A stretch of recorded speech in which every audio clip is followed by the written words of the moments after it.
students. Today we are going to start with the second chapter, which is cell cycle and cell division.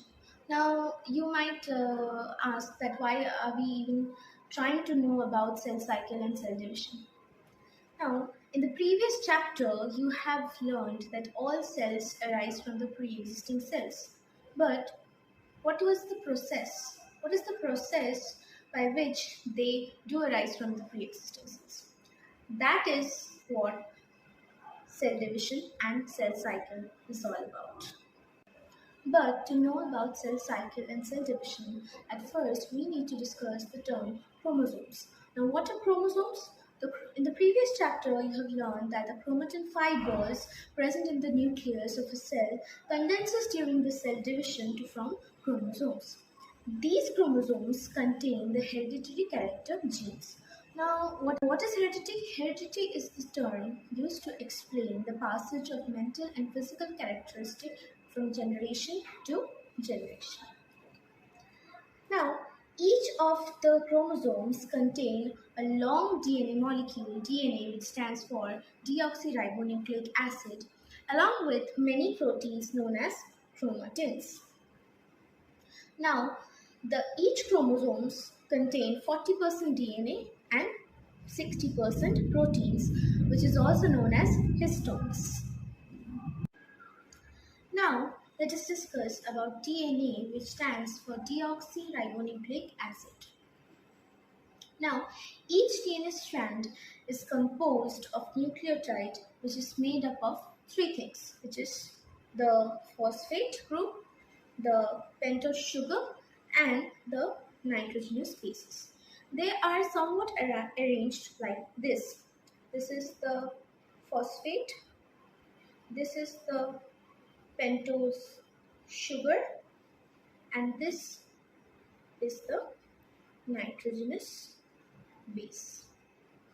Okay. Now, the nitrogenous bases are divided into two categories. Those are purines and pyrimidines. Now, purines have adenine and guanine, and the pyrimidines have the cytosine and the thymine. These nitrogenous bases are connected with each other by the hydrogen bonds. The adenine and thymine are connected with two hydrogen bonds, while guanine and cytosine are connected with three hydrogen bonds. Okay. Now you may have noticed that the purines and the pyrimidines are arranged alternatively. That is, adenine, which is a purine, with thymine, which is a pyrimidine. Likewise, guanine, which is a purine, is arranged with cytosines, which is a pyrimidine. Now, let us come to the histone proteins. Now, the histone proteins helps in coiling and packaging the DNA into something called nucleosomes. Now, what are nucleosomes? Each nucleosome contains a DNA strand and 8 histone proteins, also known as octamer. Octamer is the term because there are 8 histone proteins. Okay. Now, a DNA can be 2 meters long, but how can it fit inside a small cell which can be only seen through a microscope? Ask yourself. Okay, let me answer you. The DNA is highly coiled and condensed so that it can easily fit into those micro-sized cells. Now, notice here, the DNA here is double-stranded and it is helical. So, this double-stranded helical structure of DNA was presented by Watson and Crick in the year 1962. Okay? Now, let us discuss about the structure of chromosomes. These chromosomes consist of 2 chromatids or 2 sister chromatids connected at the center by centromere. Now, these centromere serves to attach to the spindle fibers, which helps in cell division, which will be discussed later on. Now, these 2 sister chromatids separate during the cell division. And about that process of how those 2 separates, we'll learn later. Okay, now let us come to the gene. Now, what are genes? Genes are the specific sequences of nucleotides on the chromosomes that encodes a particular proteins which is expressed in the form of some particular feature from generation to generation. We have already learned that genes are the units of heredity. Now, why do we even need cell division? Is it really necessary for cell division to happen? Of course it is. Otherwise, there would be no growth or replacement or repair or reproduction possible. Without cell division, there would be no growth since there will be no division of new cells. Same goes for replacement, repair, and obviously reproduction. If there is no cell division, there would be no new cells, there would be no new offspring, thus there will be no reproduction. Okay. Now, the cell division happens through a series of events also called cell cycle. Now, the cell cycle is divided into two stages. One, the interphase, which is a non-dividing phase, or we can call it a resting phase, and an M phase, simply known as mitosis or the actual cell division. Now, the interphase, which is the non-dividing phase, is divided into three parts. The G1 phase, that is the first growth phase, the S phase, that is the synthesizing phase, and the G2 phase, which is the second growth phase. Let us come to know about the G1 phase or the first growth phase of interphase. In this phase, the RNA and the proteins are synthesized. The cytoplasm also increases in volume, and the mitochondria and the chloroplast divide since they have their own individual DNA. Next, when the G1 phase is completed, a cell might move on to the next phase, that is the S phase, or it can go back to the initial resting phase. Now let us discuss about the next phase, which is the S phase. In S phase, more DNA is synthesized and the chromosomes are duplicated in this phase. You have to remember that the chromosomes are duplicated in this phase only. This is a very important point. Now, it moves on to the G2 phase or the second growth phase. What happens in the G2 phase? In G2 phase is the shortest phase among all these three phases. Here, the remaining RNA and the proteins are synthesized, and then it moves on to the actual cell division or the mitosis and form new daughter cells. Okay. Now, let us discuss about how new DNA is formed. The duplication of the DNA takes place during the S phase of the interphase. Then it is distributed equally into the two newly formed daughter cells. Okay. Now, how does it happen? The DNA double helix open at one end and it forms two separate strands. Those two separate strands begin to form two new DNA strands. These are all the things that you need to know about the formation of the new DNA for now. The other processes you will learn it in the higher classes. Now let us discuss about the duration of the cell cycle. Like some of the cells stops dividing permanently and some of them stop dividing temporarily. Like the nerve cells and the brain form only once, that is when it is in an embryonic stage. The liver cells can divide in every 1 to 2 years. The uncontrollable growth of the tumorous cell may lead to cancer. The germinal cells undergo meiosis, which deals with the reproduction. Now, we know that the skin cells continuously grow and regrow, because if we get a cut on our skin, it immediately repairs itself. Okay. Now, we have to know that in children's, newly forming cells outgrow the number of dying cells since it is a very active root. Next, in adults, the newly formed cells equals to the numbers of dying cells. That is, when a cell dies, another cell continues to grow. And as we grow older, new cells is less than the number of dying cells. Now, since we were discussing about the cell cycle, let us now continue towards cell division. Now, what is cell division? We have already learned. The cell division is divided into two parts. One is mitosis and the other one is meiosis. Now, mitosis leads to the production of diploid cells, that is 2N, which is only for growth and development purposes. While the meiosis leads to the production of haploid cells, that is denoted by the term N, or the gametes, that is the sperm or the egg cell. Now, these meiosis deals with the reproduction and the birth of new offspring. We have already learned that why there is a need for cell division and what cell cycle is, that are the processes taking place before cell division. Now, let us discuss about what cell division is actually about.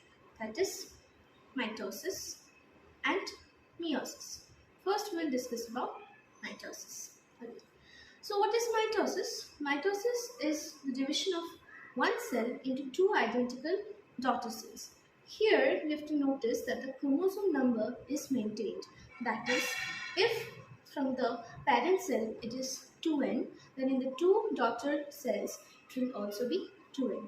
For example, humans have 46 chromosomes. If the cell divides, then the daughter cell, each of the daughter cell will also have 46 chromosomes each. Okay. Now, mitosis is divided into two parts. That is karyokinosis, which is division of nucleus, and cytokinesis, which is division of the cytoplasm. Okay. Now, karyokinesis is also divided into four more parts. Those are prophase, metaphase, anaphase, and telophase. Now, first, let us come to know about the prophase. What happens in this stage is that the chromosomes, chromosomes are formed, that is, the chromatin threads condenses to form chromosomes. Then the chromosomes further shortens and compresses to form two sister chromatids with the centromere between them. Now, what happens to the centrosomes? The centrosome splits into two centrioles and move towards the opposite poles. Here we can see, as in early prophase, the centrosome starts dividing into two centrioles and those move towards the opposite poles in the late prophase phase. Now, what happens next is that the spindle fibers are also formed. See, you can see here, spindle fibers are formed here.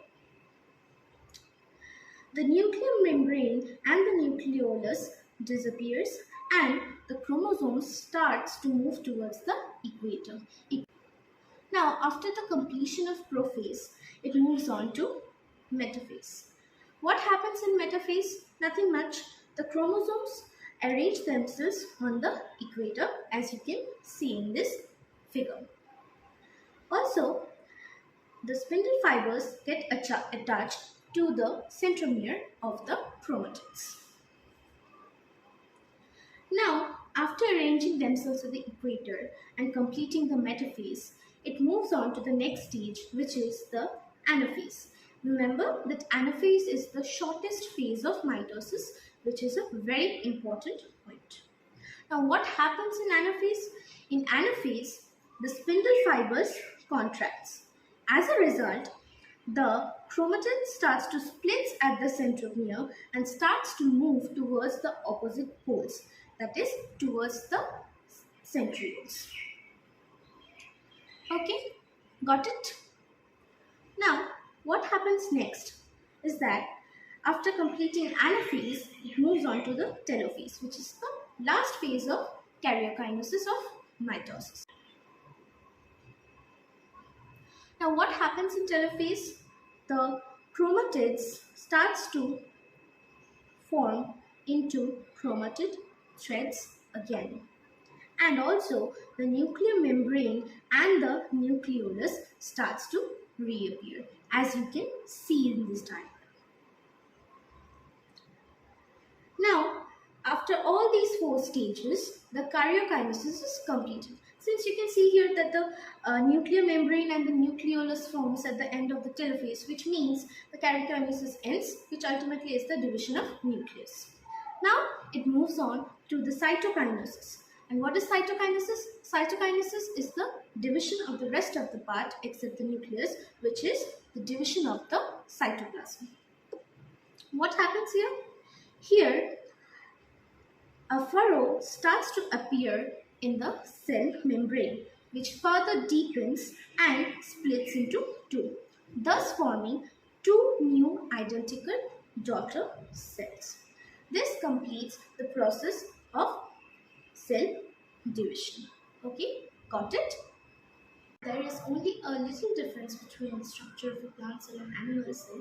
Let us come to know about the differences between the plant and the animal cell that takes place during mitosis. Now, as we all know that plant cell does not have any centrosome.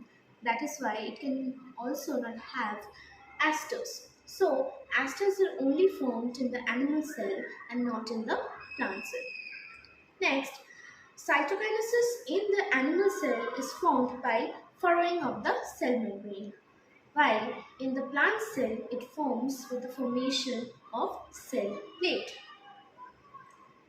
Now, as we complete mitosis, let us revise what is the significance of mitosis again. Obviously, it helps in growth, repair and replacement, and also asexual reproduction, because we have to keep in mind that asexual reproduction doesn't need any involvement of the gametes. Now, as we complete the part of the simple cell division, that is mitosis, let us move on to the bit complex part, which is meiosis. Now, what happens in meiosis first is that it requires the involvement of the gametes, that is a male gamete and a female gamete. In plants, the male gamete comes from the anther and the pollens, and the female gamete is from the ovary, which is the ovum. While in animals, the female testes give the male gametes and the female ovaries give the female gamete. Now, what happens in meiosis at first is that the number of chromosome is halved. That is, we all know that the chromosome stay in the form of 2n, which is known as diploid. But in meiosis, what happens? It gets halved and forms the haploid, that is n number of chromosomes. For example, if there are 46 chromosomes in human cell, then it becomes 23 chromosomes in the newly formed daughter cells. The one member of each pair is passed on to the individual daughter cells. But what happens is that at the end they require the 2n number of chromosomes. How? When those two gametes, that is the female gamete and the male gamete, fuses, both having n number of chromosomes, fuses to form 2n number of chromosomes. That is, n plus n becomes 2n. That is, the chromosome number is maintained again. Now, the process of meiosis, that is the details, you will learn that in the higher class because you don't need to know about it. But let us go through some significance of meiosis, which is only a special feature of it. What are those? Obviously comes first is that the 2n chromosome number is restored after the fusion of the gametes. Next, there is a mixing of the maternal and paternal genes. Now, what is maternal and paternal genes? Nothing complicated. Maternal genes are from the female gametes and the paternal genes are from the male gametes. Now, how does the mixing occurs? The mixing occurs when those two maternal and paternal genes separate from the homologous pairs. Now, what is homologous pairs? Homologous pairs are nothing but the two identical set of chromosomes which are lookalikes in shape, size, and also the position of the centromere, which you can see here. These two are the examples of homologous chromosomes. Now, what happens, see, is that the genetic material get exchanged at the site of crossing over, which is this one, and this site is also known as chiasma. Okay. The genetic material, when forms the crossing over, the paternal genes gives few of its characters to the maternal gene, and the maternal gene passes on few of its characteristics towards the paternal gene. Thus, this results in the genetic recombination. That is, it also helps in formation of new variants of daughter cells. Okay. These are only the few things that you know about, that you need to know about meiosis. Nothing much. Now, as we complete the mitosis and meiosis both, let us go through some difference between the mitosis and meiosis. Now, what happens is that the chromosome number is halved in meiosis, while in mitosis it stays the same. That is, in mitosis it is 2n and in meiosis it is n. Now, what happened to the daughter cells? Only 2 daughter cells are formed during mitosis and 4 daughter cells are formed during meiosis. Function, obviously, mitosis helps in growth, repair and replacement, while meiosis, but specifically, helps in the formation of gametes and new offspring. Now, what happens to the number of nuclear division? In mitosis, there is only 1 nuclear division, while in meiosis, there is 2 nuclear division. These are all the basic differences you need to know about mitosis and meiosis. I hope you have clearly understood the concept of mitosis and meiosis. So on that note, we end this chapter. The PDF will be attached with this video. Thank you for coming.